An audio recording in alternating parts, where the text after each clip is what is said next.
صلی علی رسول الکریم اما بعد فاعوذ باللہ من الشیطان الرجیم بسم اللہ الرحمن الرحیم قال اللہ تعالی فی القرآن المجید انما یرید اللہ لیذهب عنکم الرجس اهل البیت ویطہرکم تطہیرا صدق اللہ مولانا العظیم ان اللہ وملائکتہ یصلون علی النبی یا ایھا الذین آمنوا صلوا علیہ وسلموا تسلیما تمام احباب کرام علیہ الصلوۃ والسلام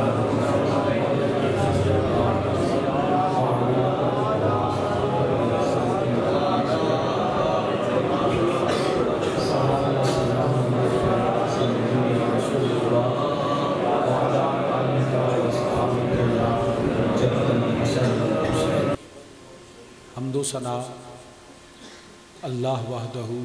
لا شریک کے لیے جو سب جہانوں کا خالق مالک اور رازق ہے، واجب الوجود اور موصوف بالذات ہے، وہی سب کا پالنے والا ہے، اسی کے لیے حمد و ثنا ہے۔ بے حد بے حساب ان گنت درود و سلام نبی رحمت، تاجدار ختم نبوت، امام الانبیاء، شافع روز جزا، محمد الرسول اللہ صلی اللہ علیہ وآلہ وسلم کی بارگاہ بے کس پناہ میں اور آپ صلی اللہ علیہ وسلم کے وسیلہ جلیلہ سے جمیع انبیاء کرام، جمیع اصحاب رسول، ازواج رسول، اجداد رسول، اولاد رسول صلی اللہ علیہ وآلہ وسلم، میرے آقا علیہ الصلوۃ والسلام کی ہر نسبت پہ بے حد درود و سلام۔ عالی مرتبت، قابل صد احترام، ذی وقار، جید علماء کرام، نعت خوان شیر لسان، مہمانان ذی وقار، تمام برادران اسلام، بالخصوص عالم جلیل فاضل نبیل جناب حضرت علامہ مولانا نعیم الدین نعیمی صاحب مدہ ضلع ہلالی، خطیب مسجد حاضہ، میں نے گزارش کی کہ مجھے علماء کرام کی زیارت تو کر رہا ہوں، نام لکھ کے دے دے، لیکن وہ قلم جو تھی اس نے اجازت نہیں دی، وہ انہوں نے لکھنے کی کوشش کی، لیکن بہرحال میں سب کو سلام بھی عرض کرتا ہوں اور دعا بھی کرتا ہوں، اللہ پاک تمام علماء حق کا سایہ تا دیر سلامت فرمائے، آمین ثم آمین۔ مجھ سے قبل ماشاءاللہ مختصر مگر بڑا جامع حضرت نے بیان فرمایا، اللہ مزید فضیل اور ثنا خوانی بھی ہوئی۔ میں بھی حاضر خدمت ہوں۔ محمد نثار صاحب نے دعوت دی، حافظ آباد میں ان کے کچھ عزیز تھے جو ہمارے بڑے عقیدت والے مرید تھے، تو اس حوالے سے یہ رابطہ ہوا، تو میں حاضر خدمت ہوں اور شاید زیادہ طویل گفتگو نہ کر سکوں، مگر کچھ آنے کا جو مقصد ہے وہ انشاءاللہ تعالی ضرور حاصل کریں گے۔ اللہ قبول فرمائے، دین و دنیا میں برکت عطا فرمائے۔ احباب ذی وقار، جو میں نے آیا کریمہ آپ کے سامنے تلاوت کی، ہر جگہ بالخصوص اس مہینے میں علماء کرام اس کو بار بار تلاوت فرماتے ہیں، اور جب بھی تلاوت کی جاتی ہے وہی ثواب ہے، وہی ذوق ہے، وہی محبتیں ہیں، وہی عقیدتیں ہیں، اور وہی طہارت ہمیں بھی حاصل ہوتی ہے۔ قرآن کریم کی تلاوت کا بڑا شرف ہے۔ تو میں نے ترجمہ آپ کو حضرت نے سنایا کہ اللہ رب العزت نے فرمایا حبیب کریم سے میں نے ارادہ فرما لیا کہ حبیب تیری اہل بیت سے تمام نجاستوں کو دور فرما دوں اور انہیں پاک کروں گا جیسے پاک کرنے کا حق ہے۔ احباب ذی وقار، پاک کیسے ہوا جاتا ہے؟ عمومی طور پہ ہمیں ہمارے دوست احباب یہ دعوت دیتے ہیں، جی نماز پڑھیں پاک ہو جائیں گے، روزہ رکھیں پاک ہو جائیں گے، حج کو جائیں پاک ہو جائیں گے، تلاوت کریں تو پاک ہو جائیں گے۔ یقیناً یہ اعمال ضروری ہیں، ہر عمل کو اس کی شرعی حیثیت کے مطابق ادا کرنا چاہیے۔ جو فرض ہے اس کو فرض سمجھ کے ادا کریں، جو واجب ہے اس کو واجب سمجھیں۔ اس طرح سنت ہے، مؤکدہ، غیر مؤکدہ، مستحب ہے، مباح ہے، اور دوسری طرف جن سے بچنے کا حکم ہے وہ حرام ہے، مکروہ، تنزیہی، تحریمی، علماء نے یہ ساری چیزیں بیان فرمائی ہیں۔ الحمدللہ اللہ کے فضل و کرم سے اہل سنت والجماعت ہر عمل کو اس کی شرعی حیثیت کو سمجھ کے ادا کرتے ہیں، اس پہ کوئی شک نہیں۔ ان اعمال سے یقیناً اللہ کا قرب حاصل ہوتا ہے، اللہ کی بندگی کا حق تو ادا نہیں ہو سکتا، لیکن کم از کم کوشش ہوتی ہے۔ تو ہم الحمدللہ کرتے بھی ہیں اور اللہ سے توفیق بھی مانگتے ہیں، یا اللہ ہمیں ہر نیک عمل کی توفیق عطا فرما، اور ہمیں جو عمل کرتے ہیں اس پہ استقامت عطا فرما۔ مگر یاد رکھیے صرف یہ عمل طہارت عطا نہیں کرتے، ضروری ہے، کرنے چاہیے، اعمال صالح کا کرنا بڑا اجر و ثواب ہے، مگر ان اعمال سے، صرف ان اعمال سے طہارت نہیں ملتی، بلکہ نہ صرف طہارت بلکہ صرف ان اعمال پہ نجات بھی نہیں ہے، ان اعمال پہ یقینی بخشش بھی نہیں ہے، ان اعمال پہ جنت نہیں ملے گی۔ جو دوست احباب سمجھتے ہیں کہ اعمال ہی کام آئیں گے، نیک عمل کرنا بڑا اجر و ثواب ہے، مگر یاد رکھیے کہ جو نیک عمل بھی ہے اس کے لیے بھی نسبت مصطفیٰ ضروری ہے۔ نبی کریم صلی اللہ علیہ وسلم سے تعلق، غلامی کا رشتہ، یہ ناطہ قائم کرنا اعمال صالح سے بھی زیادہ ضروری ہے۔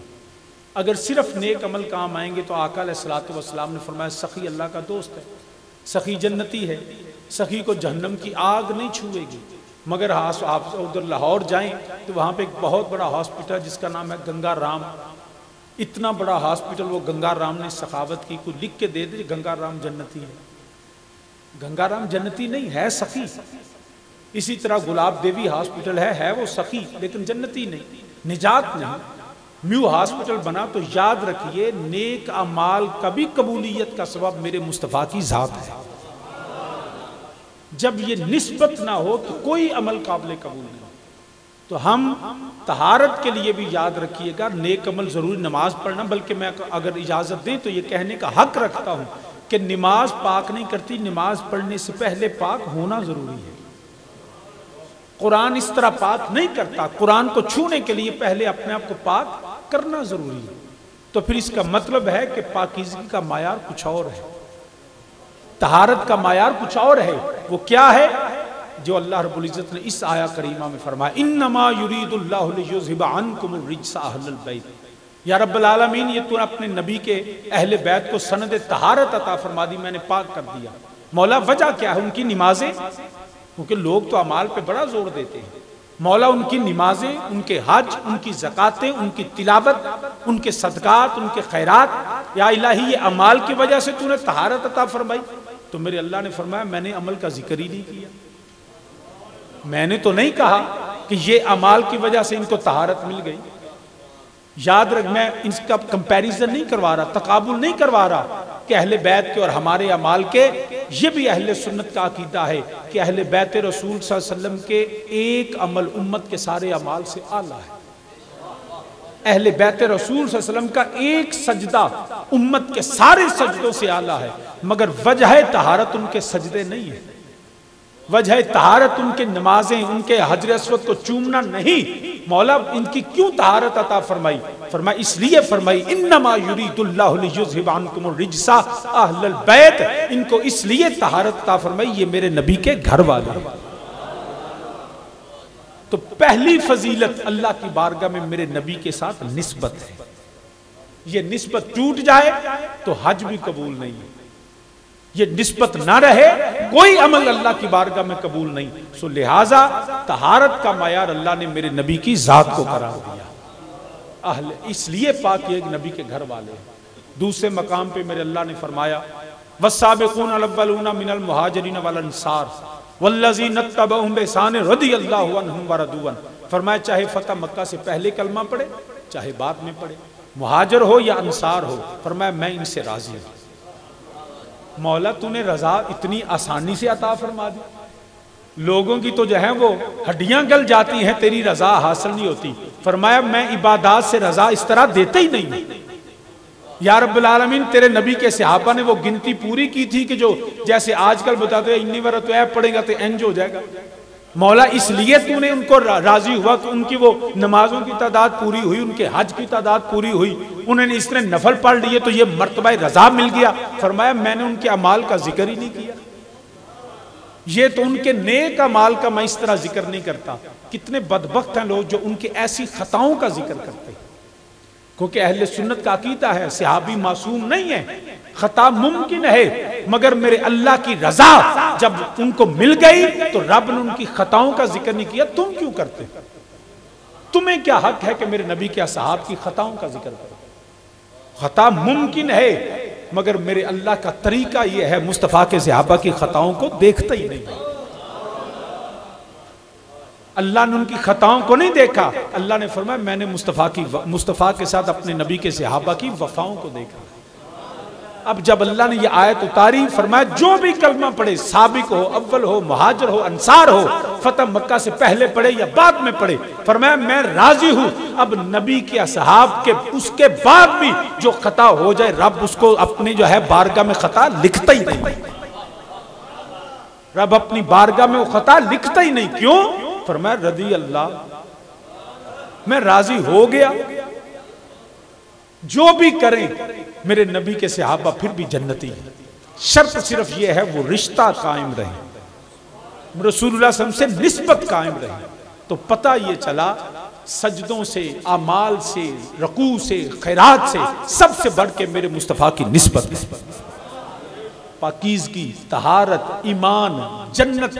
یہ سب میرے نبی کی نسبت سے ملتی ہے اپنی زندگیوں میں۔ بلکہ اگر میں پنجابی میں اس کا ترجمہ کروں تو یاد رکھنا، وہ پنجابی مجھے نام تو نہیں آتا شاعر کا، مگر لکھ کے خوب چلا گیا۔ ہمارے عقیدے کی بات ہے، چاہے نظم میں ہو یا نثر میں ہو، تو وہ کتنا اچھا لکھا ہے۔ کہتا ہے کوئی حیاتی دا معیار ہونا چاہیے دا، طبیعت میری کوئی خراب ہے تو ماشاءاللہ صحیح چلان دینے پہ، پیچھے میں گوجرے جلسہ کر کے ہیں تو انہیں بالکل ہی بیڑا گرک کا اس لئے ساؤنڈ ڈالے، تو میں بڑا بچ کے ان بولنا پیا، لیکن بہرحال میں کوشش کروں گا، لیکن تسی چپ نہیں کرنا۔ مل کے میرے نالا کوئی حیاتی دا معیار ہونا، کوئی زبان خاموش رہے، کوئی حیاتی دا، کوئی حیاتی دا معیار ہونا چاہیے دا، اوہ اللہ دے حبیب نال پیار ہونا چاہیے دا، اللہ دے حبیب نال پیار ہونا، پیار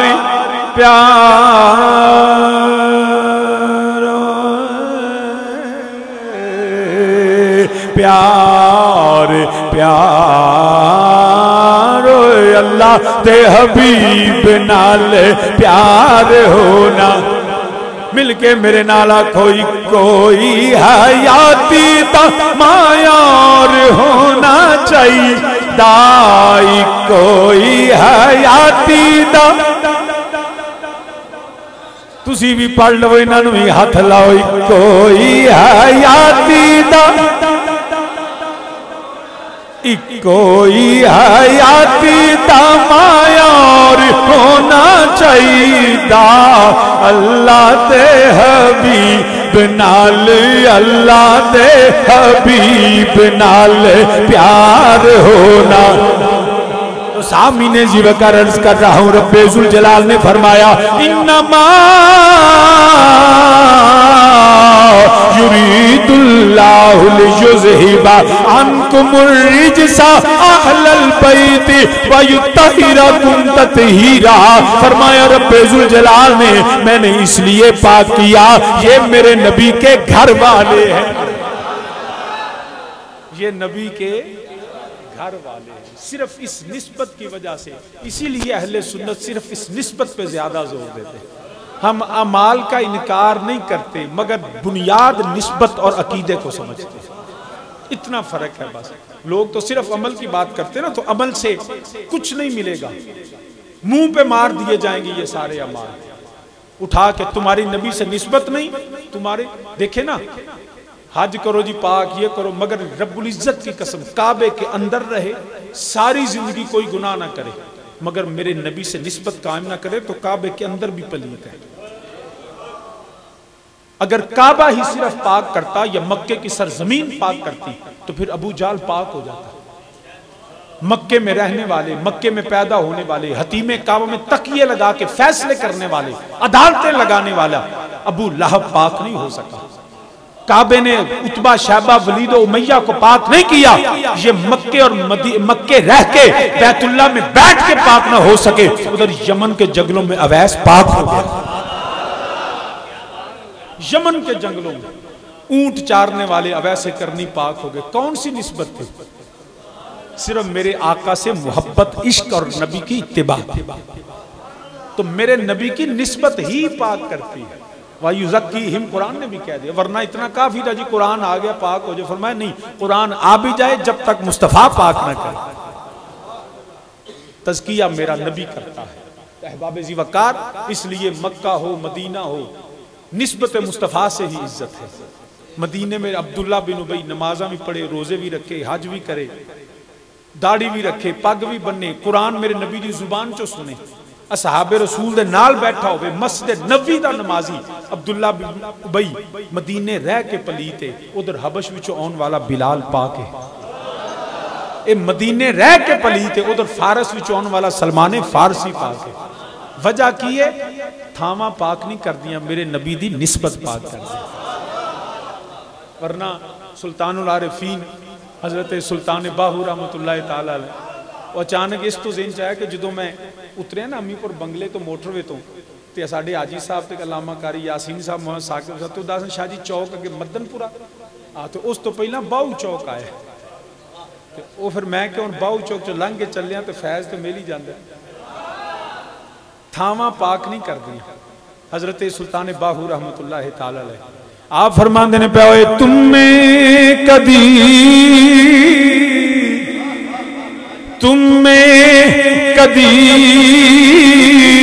اوے تربوز نہ بن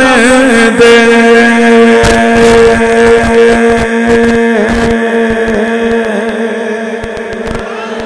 تم میں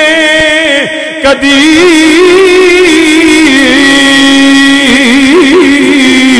اوے تربوز نہیں بن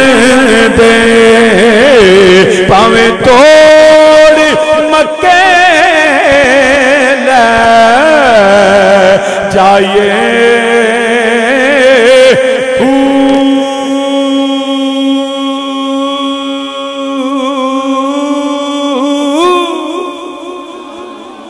یاد رکھنا ہوئے تم میں کدی تربوز نہیں بن دے، پاویں توڑے مکے لے جائیے،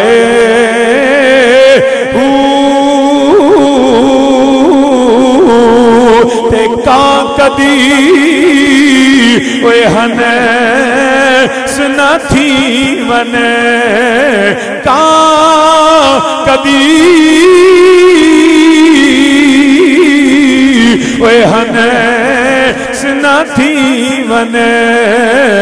پاویں موتی چوک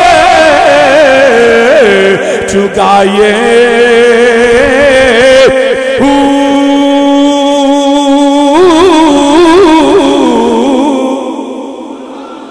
کدی فطرت نہیں بدل دی، کام موتی چگدا روے اوے ہنس نہیں بندا، او دی فطرت نہیں بدل دی، کافر ہووے بے ایمان ہووے منافق ہووے، میرے نبی دی محبت تو سینہ خالی ہووے، او پاویں نمازاں دا چوگ چکے، پاویں روزیاں دا چوگ چکے، پاویں کعبے دا طواف کردا رہے، مگر پاک انہوں نماز نہیں کر دی، روزہ نہیں کردا، کیونکہ اوے کان کدی اوے ہنیس نہیں تھی دے، پاویں موتی چوگ چگائیے،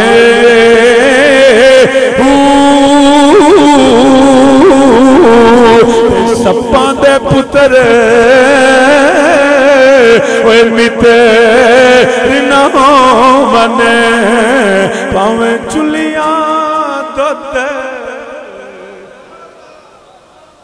یہ فطرت اس طرح نہیں بدلتی، نمازیں فطرت نہیں بدلتی، روزے فطرت نہیں بدلتے، ہاں میرے نبی سے نسبت ہو جائے تو فطرت بدل جاتی ہے۔ وہ کہتے ہیں habit can be change but the nature can not be changed۔ میرے نبی سے نسبت فطرتیں بدلتی۔ اگر کوئی اس کی مثال پوچھے، بلکہ میں اسی آیہ کریمہ کے ضمن میں عرض کر دیتا ہوں، میرے اللہ نے 3 دفعہ فرمایا، یہ کافی تھا کہ فرمایا لِيُذْهِبَ عَنْكُمُ الرِّجْسَ، نجاست دور کر دی، یہ کافی تھا۔ اس کا مطلب بھی یہ ہے، انڈرسٹوڈ ہے کہ پاک ہو گئے۔ جب نجاست اتر گئی، نجاست دور ہو گئی، تو پھر مطلب یہی ہے نا کہ پاک ہو گئے، ایسا ہی ہے نا۔ لیکن اللہ نے پہلے فرمایا لِيُذْهِبَ عَنْكُمُ الرِّجْسَ، نجاست دور کی، پھر فرمایا وَيُطَّهِّرَ، پاک کیا، پھر فرمایا تطہیرا، حق ادا کیا۔ نجاست دور کی، پھر کہا پاک کیا، پھر تطہیرا، یوں کہہ لو وضو پہ وضو، وضو پہ وضو ہوتا رہا، پاکیزگی پہ پاکیزگی، پاکیزگی پہ پاکیزگی، طہارت پہ طہارت ملتی رہی، حق ادا کیا۔ اب حق کا مطلب یہ ہے کہ یہ فطرت بدلنے والے ہیں۔ کیا ہے یہ؟ جواب دیجئے، یہ فطرت بدلنے والے ہیں۔ کیسے؟ جو نجس العین ہو نا، گندگی ہو، وہ اپنی فطرت نہیں بدلتی۔ مثال کے طور پہ پانی مل جائے، اس کے اندر وہ گدلا ہو جائے، اس کے اندر دیگر جو جرمز آ جائیں، اس کے اندر دیگر ایسی چیزیں آ جائیں، آپ اس کو پیوریفائی کر سکتے ہیں، یو کین پیوریفائی، اور اس کو حاصل کر سکتے ہیں۔ وہ آج کل سسٹم مل جاتا ہے، بوائل کریں تو پیوریفائی ہو جاتے ہیں، تو وہ آسانی کے ساتھ پاک ہو سکتے ہیں، پیوریفائی کر لیں۔ پانی ہو سکتا ہے جو اس طرح جس میں کچھ آ جائے، لیکن پیشاب کیونکہ نجس العین ہے، پیشاب کو جتنا مرضی کسی بھی پروسیس سے گزار لیں، جتنا مرضی پیوریفائی کریں، وہ پاک نہیں ہو سکتا۔ کیوں نہیں ہو سکتا؟ کیونکہ نجس العین ہے، اور اس کی اثرات یہ ہیں کہ ایک طرف 10 لیٹر دودھ ہو، ہزاروں قطرے بنتے ہیں، ایک قطرہ گندگی کا، پیشاب کا، اس ہزاروں میں پھینکو تو وہ چاہیے تو یہ کہ کثرت جڑی ہو قلت پہ غالب ہو، مگر یہاں پہ ایک قطرہ کثرت پہ غالب آتا ہے۔ وہ ہزاروں مل کے اس کو پاک نہیں کرتے، یہ ایک ان سب کو ناپاک کرتا ہے۔ ایسا ہی ہے نا؟ تو یہ گندگی کی فطرت ہے کہ وہ کثرت پہ غالب آ جاتی ہے، مگر میرے اللہ نے فرمایا یاد رکھنا، پہلے فرمایا نجاست دور کی، پھر فرمایا وَيُطَّهِرَ، پاک کیا، پھر حق ادا کیا۔ اس کا مطلب یہ ہے کہ یاد رکھنا، گندگی، غلاظت پاکیزگی کے ساتھ مل جائے تو اس کو گندا کرتی ہے۔ میرے نبی کے اہل بیت کی طہارت یہ ہے کہ وہ گندے ہو ہی نہیں سکتے، وہ گندے ہو ہی نہیں سکتے، ان کے قریب نجاست جا ہی نہیں سکتی، ناممکن، امپاسبل، ہو ہی نہیں سکتا کہ گندگی ان کے قریب چلے۔ اگر بفرض محال، میں لفظ بول رہا ہوں بفرض محال، جیسے یہ قرآن کا اسلوب ہے بات کو سمجھانے کے لیے، فرمایا قُلْ إِنْ كَانَ لِلرَّحْمَنُ وَلَدٌ فَأَنَا أَوَّلُ الْعَابِدِينَ، فرمایا اگر بفرض محال اللہ کی اولاد ہوتی تو میں ان کی عبادت کرتا، تو میرے نبی نے اللہ کے سوا کسی کی عبادت نہیں کی، اس کا مطلب ہے اللہ کے سوا کوئی الہ نہیں ہے، اس کی کوئی اولاد نہیں ہے۔ تو قرآن کا ایک انداز ہے، اسلوب ہے کہ اگر بفرض محال ایسا ہو تو ایسا ہو۔ فرمایا میرے نبی کے اہل بیت کے قریب نجاست جا نہیں سکتی، بفرض محال چلی جائے تو، بفرض محال چلی جائے تو یاد رکھنا ان کی طہارت کا معیار ایسا ہے، یہاں قلت کثرت پہ غالب آتی ہے، ایک گندگی کا قطرہ ہزاروں کو نجاست میں بدل دیتا ہے، غلاظت میں بدل دیتا ہے، رجس میں تبدیل کر دیتا ہے۔ مگر میرے نبی کی اہل بیت کی عظمت یہ ہے، ارے گندگی جیسی بھی ہو آ نہیں سکتی، بفرض محال آ جائے تو اہل بیت کی طہارت کو فرق نہیں پڑتا، وہ گندگی پاک ہو جاتی ہے۔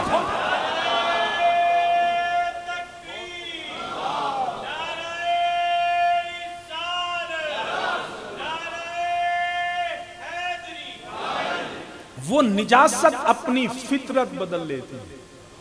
وہ گندگی کی حالت بدل جاتی ہے، وہ گندگی پاک ہو جاتی ہے۔ اب اس کی اگر دلیل پوچھیں، یاد رکھیے جب بھی کوئی عورت، کوئی خاتون بچے کو جنم دیتی ہے، پیدائش ہوتی ہے بچے کی، تو اس سے لے کے کم و بیش 40 روز تک وہ عورت قرآن کو چھو نہیں سکتی، نماز ادا نہیں کر سکتی، قرآن کو نہیں پکڑ، کیوں؟ کہ وہ حالت نجاست میں ہے،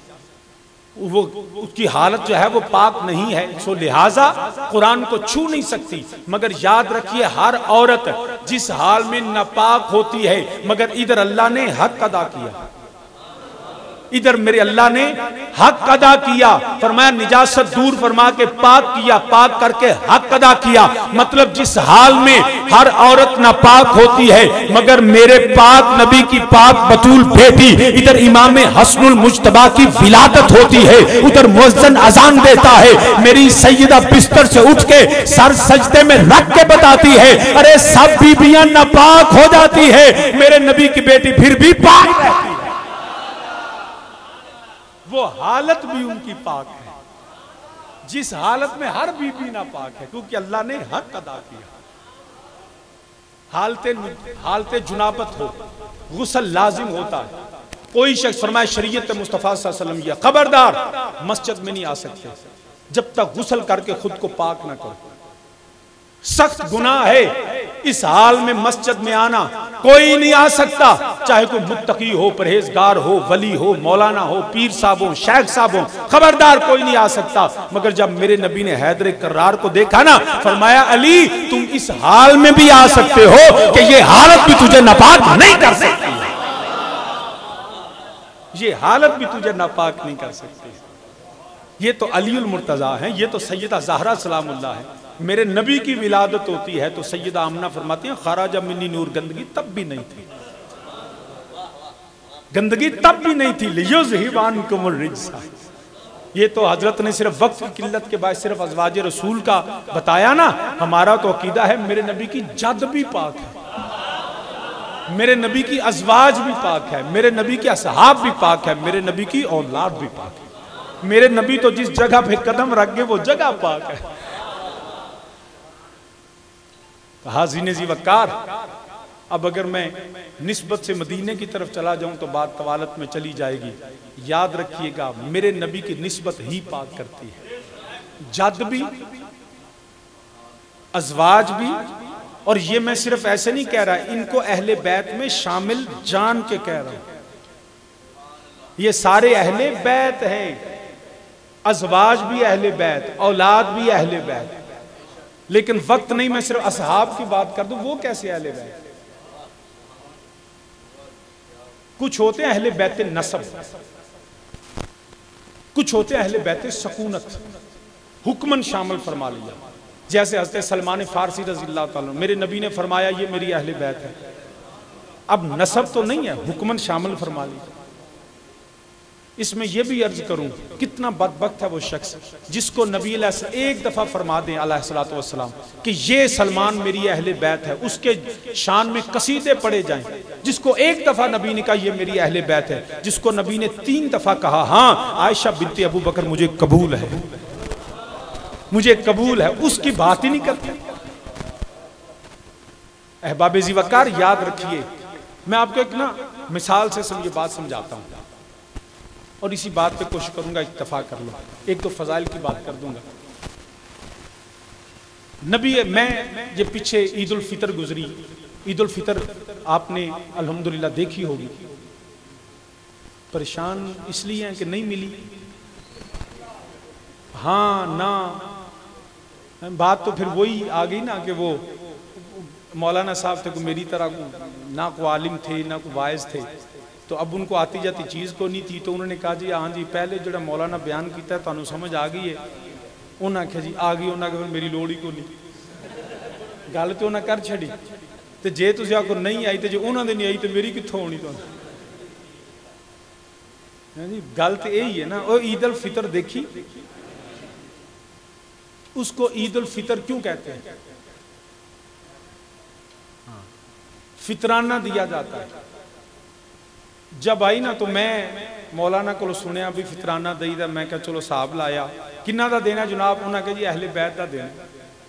میں حساب لا الحمدللہ 3 میرے بیٹے 1 بیٹی، میری زوجہ، میں 6 اسی ہو گیا، 7ویں بہن پہ اللہ پاک سب نو سلامت رکھے۔ وہ اپنے اپنے گھراں دے والدہ کریماں دا میں ستاں دا جا کے میں کہا جی مولانا اے فیت کو فطرانہ انہاں کہا شاہ صاحب کنے ہو کارا لے میں کہا جی 4 میرے بچے الحمدللہ میں تے میری زوجہ تے میری والدہ کریمہ اسی 7 میں کہا لو شاہ جی 7 میں کہا شاہ جی گھر نوکر نہیں جو کو رکھے میں کہا جی ہے وے تے شاہ جی وہ بھی تو آڈے ہی ذمے میں وہ بھی تو آڈے ہی ذمے میں وہ نسبن تے نہیں تے سکونت تے ہے نا او دا فطرانہ بھی تو سہی دینا ہے میں کہا چلو ٹھیک ہے لو جناب ایلو پڑھو انہوں نے کہا شاہ جی بس اور کوئی کار دے اندر میں کہا اہلِ بیت تے کو نہیں راتی 2 پرونے آ گئے 2 مہمان آ گئے انہوں نے کہا شاہ جی تو آڈے کرنے میں کہا میرے کرنے تے شاہ جی انہوں دا بھی تو آڈے ہی ذمے انہوں دا بھی میں کیا ہو تو میرے لگ دے کچھ نہیں ایویں ہی آئے نہیں وہ کہن لگے مولانا شاہ جی پاویں کچھ نہ لگن جی تو گھر تو آڈے آ گئے قیام ہو گیا مقیم ہو گیا دن چڑھ آیا تے شاہ جی ذمہ تو اڈائے آپ ان سے انکار نہیں کر سکتے ان کا فطرانہ بھی آپ دیں گے میں کیا مولانا ہون ود للو آپ نے مجھے مسئلہ سمجھا دیا ارے کچھ نہ لگتا ہو گھر میں نوکر ہو تب بھی سکونت میں اہل بیت ہے اگر کچھ نہ لگتا ہو مقیم آ جائے مسافر فطرانہ میرے ذمے ارے جو 1 رات کے لیے آئے اس کا ذمہ تو میرا ہے جو 14 صدیوں سے مصطفیٰ کے گھر میں ہو جو 14 صدیوں سے میرے نبی کے گھر میں میرے نبی آج بھی حضرت ام المومنین عائشہ صدیقہ کے حجرے میں ہے وہ میرے نبی کا گھر ہے اور ابو بکر بھی اجازت سے رہ رہے ہیں عمر بھی وہیں پہ اجازت سے ہیں ارے تیرے گھر میں 1 رات آ کے ٹھہرے تو ذمہ تیرا تو 14 صدیوں سے ان کا ذمہ میرے مصطفیٰ تم کیسے کہہ سکتے ہیں ہم تو جو نبی سے نسبت ہو جائے وہ پاک ہے ایویں نہیں امام اہل سنت مجددین و ملت مجدد میت حاضرہ مجتہد فی الفقہ حضرت امام شاہ احمد رضا خان بریلوی رحمت اللہ آپ نے ایویں نہیں فرمایا تو ہے عین نور ورنہ کیسا تو ہے نور فرمایا نہیں عین نور تو ہے عین نور تیرا سب گھرانہ مل کے میرے نال آکھو تو ہے سب گھرانہ آلے بھی نہیں مزہ نہیں آیا مل کے باواز بلند آکھو تو ہے عین سب گھرانہ تو ہے عین عین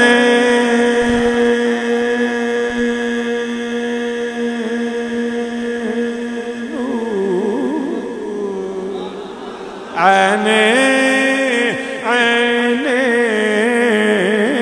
نور عین عین تو ہے عین سب تو ہے عین عین تو ہے عین نور تیرا سب گھرانہ نور کا اور ساڈا عقیدہ کیے تیری نسل پاک میں ہے تیری شاہ جی اسی بھی نسل پاک نو پاک ہی مننے اسی ہر تھان تے آنے 5 تن پاک 5 تن پاک 5 تن پاک میں کیا اسی بھی آنے 5 تن پاک 5 تن سارے آکھو 5 تن پاک مننے میں کیا اسی بھی مننے تسی بھی من لیو شاہ جی پھر بس کل ختم ہو گئی بس 5 تن پاک میں کیا 5 تن پاک مگر بس نہیں ہویا کیونکہ اللہ حضرت نے آکھیا تیری نسل پاک پنج تن پاک مگر بس نہیں شاہ جی کیوں میں کہے نہ پنج تن میرے آقا علیہ السلام حضرت سیدہ زہرہ سلام اللہ مولا کائنات علی المرتضی مولا حسن مولا حسین علیہ السلام میں کیا صرف مننے پنج تن پاک نے مگر انہاں دے وچ میرے نبی دے صاحبزادے حضرت قاسم کوئی نہیں حضرت ابراہیم کوئی نہیں طاہر کوئی نہیں میں کہ وہ بھی پاک پھر میرے نبی دیاں بیٹیاں سیدہ زینب سیدہ رقیہ سیدہ ام کلثوم بھی پاک نانا شاہ جی اے ہاتھ نہیں توڑنی بس پنج تن پاک نے میں کیا میں تیرے کو سوال کرنا علی دیاں پترانو پاک من ہے علی دیاں دھیاں سیدہ زینب بنت علی سیدہ ام کلثوم بنت علی کی فتوہ دے گا شاہ جی پاک نے کہ حد ٹوٹ گئی کہ حسنین پاک نے علی دیاں دھیاں بھی پاک نے وہ بھی پاک ساڑھا تے اس تم یکی عقیدہ تیری نسل پاک مطلب بے یاد رکھنا امام علی اکبر بھی پاک امام علی اصغر بھی پاک حضرت غازی عباس بھی پاک شہزادہ قاسم بن حسن عبداللہ بن حسن کیونکہ تیری نسلیں پاک میں ہے تیری اعلیٰ حضرت کہنا کی چاندنے مطلب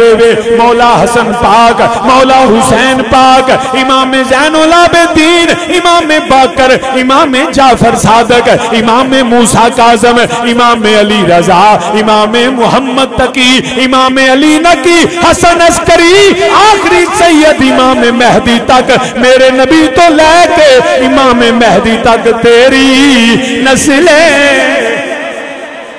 پاک میں ہے بچہ بچہ نور کا تو ہے عین نور تیرا سب گھرانہ تو سامین زیو کار رز کرنا پیا میرے نبی دی جد بھی پاک میرے نبی دی اولاد بھی پاک میرے نبی دی اصحاب بھی پاک میرے نبی دی ازواج بھی پاک میرے نبی دا سب گھرانہ سسر بھی پاک داماد بھی پاک سارے ہی پاک کیونکہ پلیدی نیڑے جا ہی نہیں سکے سارے ہی پاک سارے اچھی بولو سارے مگر لوگ بڑی تکلیف چندے نے جدوں اصحاب رسول اللہ نہ لیے میں ایک جگہ گیا میرے نال وکالت کردہ سی دوست شاہ جی تسا آنا کار ایک تصویر لگی ایک کوڑے دی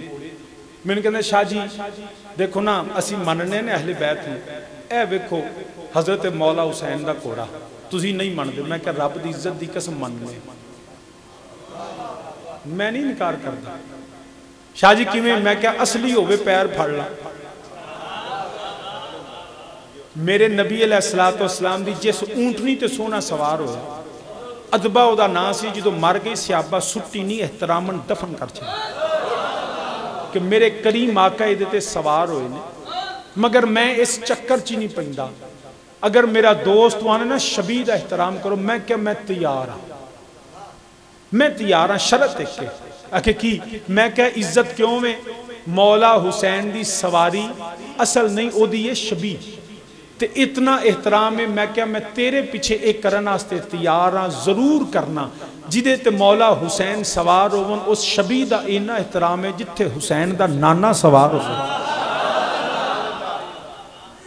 جدے تے میرا نبی جدے کندیاں تے سوار ہوئے تو اونا کو دا کر چھڑ میں تیرے پیچھے دا کر چھڑا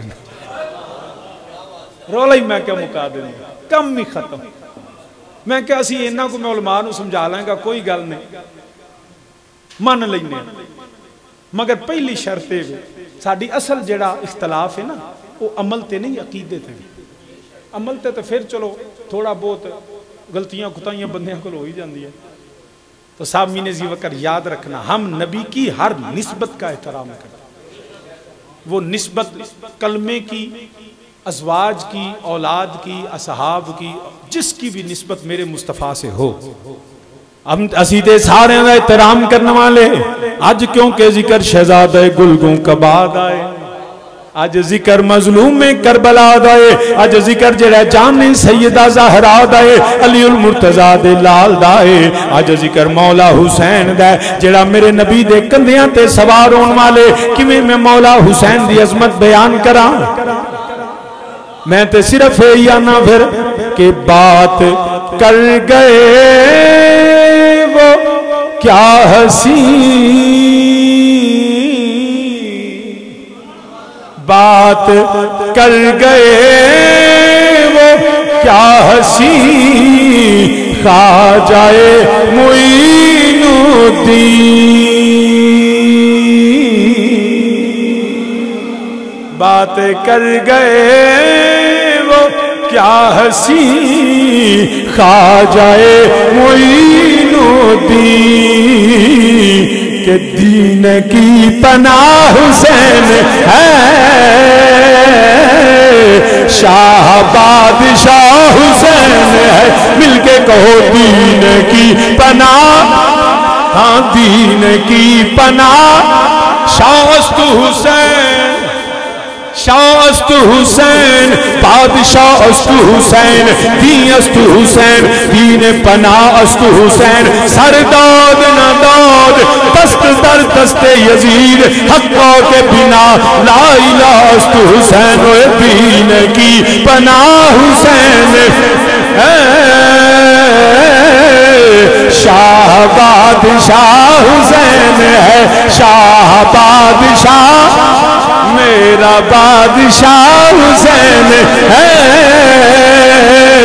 تیرا بادشاہ، اسا یزید دے منن والے نہیں، جڑا میرے نبی دی آل نو ستاوے، انہوں قرآن آندہ ہے یوزون اللہ و رسولہ لعنہم اللہ فی الدنیا والآخرہ اعد لہم عذاب مہینہ۔ جو میں بریلی دے تاجدار دے بھائی کو لو فتوہ لوا، آپ نام حسن رضا بریلی آمین پہ اہل بیت پاک سے گستاخیاں بے پاکیاں، لعنت اللہ علیکم دشمنان اہل بیت، اسی یزیدی نہیں اسی حسینیاں، سادات عقیدہ ہے دین کی پناہ حسین، وہ دین کی پناہ حسین ہے، تو شاہ بادشاہ حسین ہے، میرا بادشاہ، میرا بادشاہ حسین ہے، تیرا بادشاہ حسین، ہم سب کا بادشاہ حسین ہے، بنا لا الہ حسین ہے، بنا لا الہ، حق کی صدا، حق کی صدا حسین ہے، میرا بادشاہ حسین۔ احباب زیوکار، ہم حسینی ہیں، حسینی تھے، حسینی رہیں گے، ہمارا کوئی کسی یزیدی فکر سے تعلق نہیں ہے۔ الحمدللہ ہم نہ ناسبی ہیں، نہ خارجی ہیں، نہ رافضی، مولا حسین کے غلام ہیں، اسی فکر پہ زندہ رہنے کے لیے دعا مانگتے ہیں۔ اس نسبت کو، وہ تو میرے نبی، یہ بھی میرے نبی کی نسبت ہی ہے، ایسے نہیں شیخ سعدی نے فرمایا الہی بحق بنی فاطمہ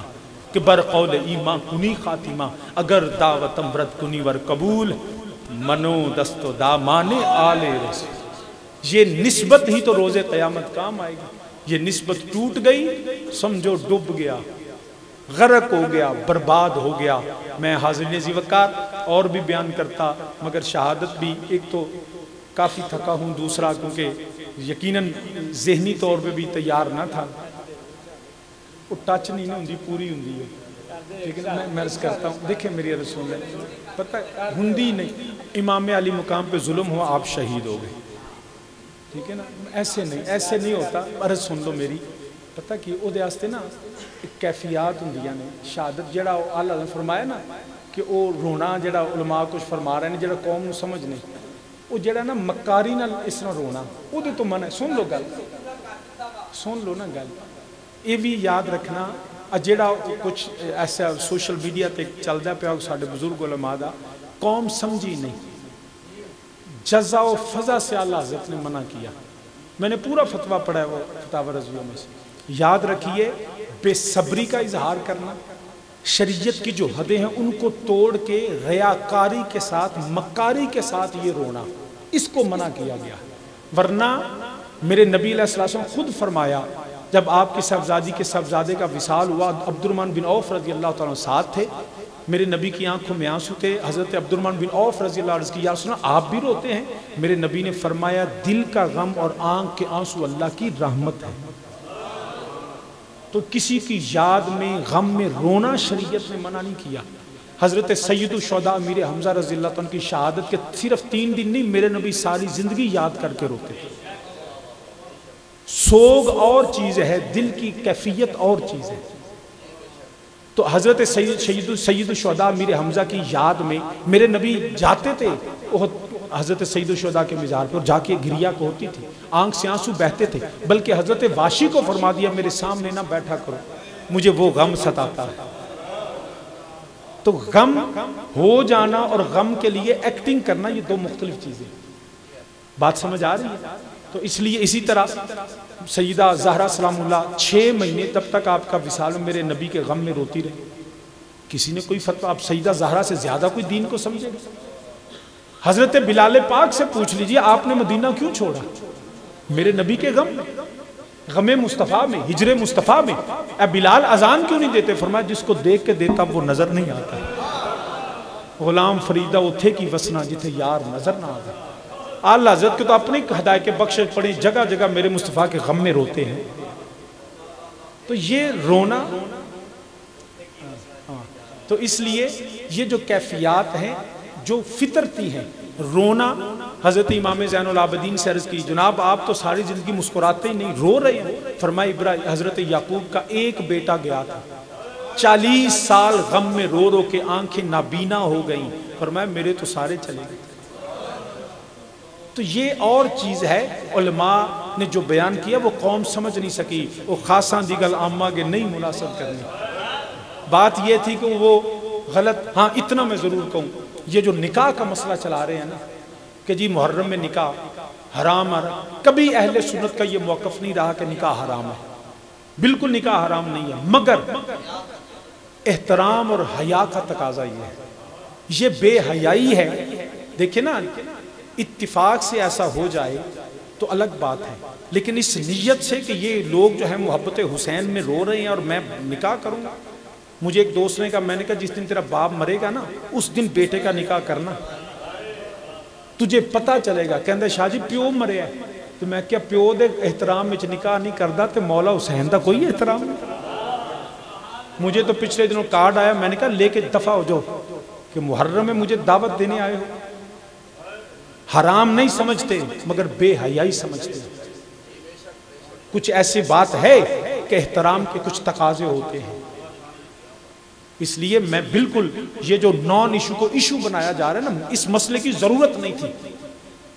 یہ ناسبیوں کا عقیدہ ہے کہ وہ باقاعدہ اہتمام کرتے ہیں، جس طرح رافضیت میں باقاعدہ غم کا اہتمام ہوتا ہے نا، ناسبی باقاعدہ خوشی کا اہتمام کرتے ہیں۔ اہل سنت کا دونوں سے تعلق نہیں ہے،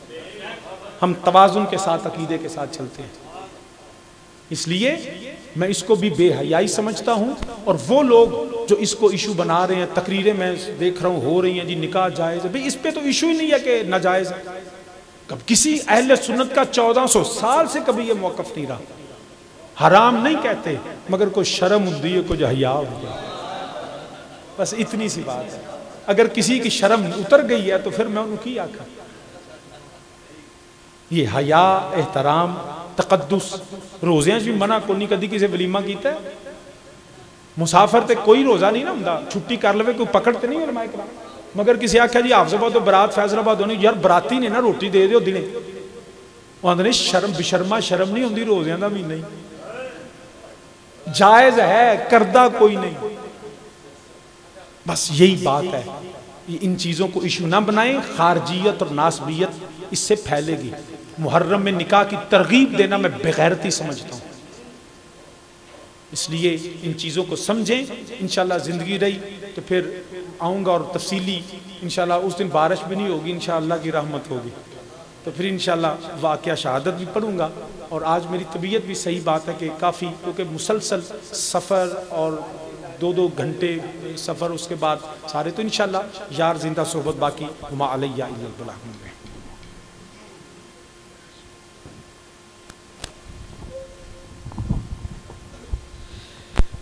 مصطفیٰ جان رحمت لا ہو سلام، شمع بز میں ہدایت لا ہو سلام، مصطفیٰ جان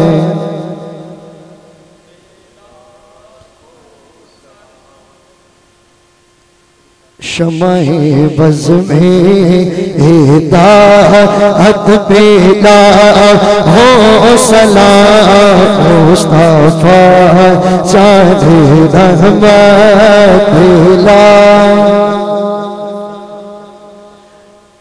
مصطفیٰ جان رحمت لا ہو سلام، اور جن کی ہر غریب ادا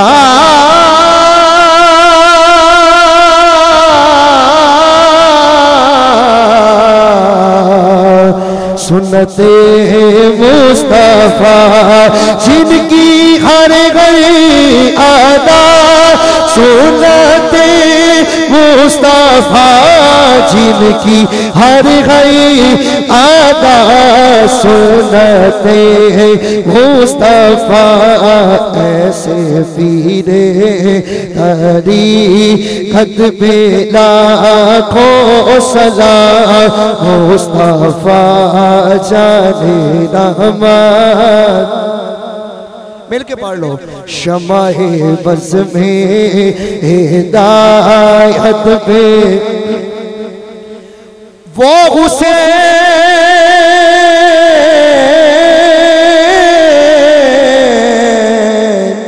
جن کے بابا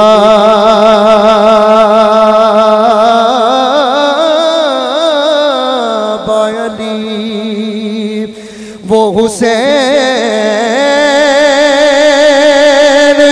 جن کے نانا نبی، وہ حسین جن کی ماں فاطمہ، اور وہ حسین جن کے بائی حسین، اس حسین ابن حیدر پہ لاکھوں سلام، مصطفیٰ جان رحمت لاکھوں سلام، شمع بز میں ہدایت پہ یا الہی واسطہ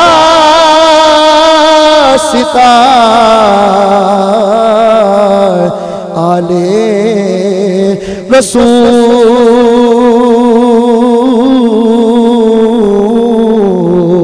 رسول، یہ سلام عاجزانہ ہو قبول، دست بستہ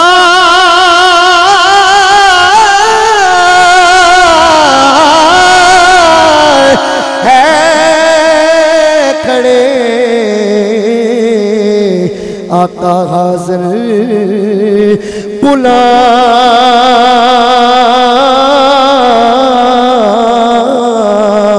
پیش کرتے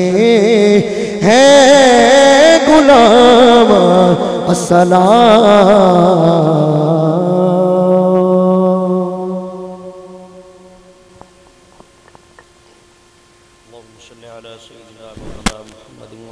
سيدنا مولانا محمد مبارك وسلم عليه. اللهم ربنا آتنا في الدنيا حسنة وفي الآخرة حسنة وقنا عذاب النار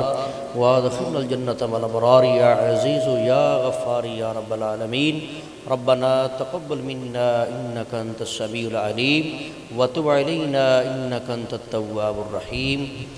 یا الہی جو کلمہ کلام پڑھے گئے، تلاوت قرآن مجید پڑھی گئی، نعت رسول مقبول صلی اللہ علیہ وسلم پڑھی گئی، جو قبلہ حضرت صاحب نے بیان کیتا ہے، یا الہی جو بھی محفل پاک دا اہتمام کیتا گئے سب تیرے علم دے اندر، سب تیری پاک بارگاہ دے اندر پیش کرنے، یا اللہ پاک قبول و منظور فرما۔ پھر تیرے پیارے محبوب حضور نور مجسم شفیع معظم تاجدار عرب و عجم احمد مجتبیٰ جناب محمد مصطفیٰ صلی اللہ تعالیٰ علیہ وسلم دی بارگاہ بے کس پناد ہدیتاً تحفتاً پیش کرنے، یا اللہ پاک قبول و منظور فرما۔ یا الہی اس دی برکت دے نال ساڑھے سابقہ گناہاں نو معاف فرما، آئندہ نیکی کرنے دی توفیق عطا فرما، زندگی نو حضور نبی کریم صلی اللہ علیہ وسلم دی سنت مطابق بسر کرنے دی توفیق عطا فرما، احکامات خداوندی دی پابندی نصیب فرما، نماز پنجگانہ پڑھنے دی توفیق عطا فرما۔ یا الہی اس دی برکت دے نال مدینہ شریف دی حاضری نصیب فرما، مکہ شریف دی حاضری نصیب فرما، حج بیت اللہ دی سعادت نصیب فرما۔ جس میرے دوست نے اس محفل پاک دا انعقاد کیتا ہے، یا الہی اہتمام کیتا ہے، اس دے گھر وچ برکتاں نازل فرما، رحمتاں دا نزول فرما۔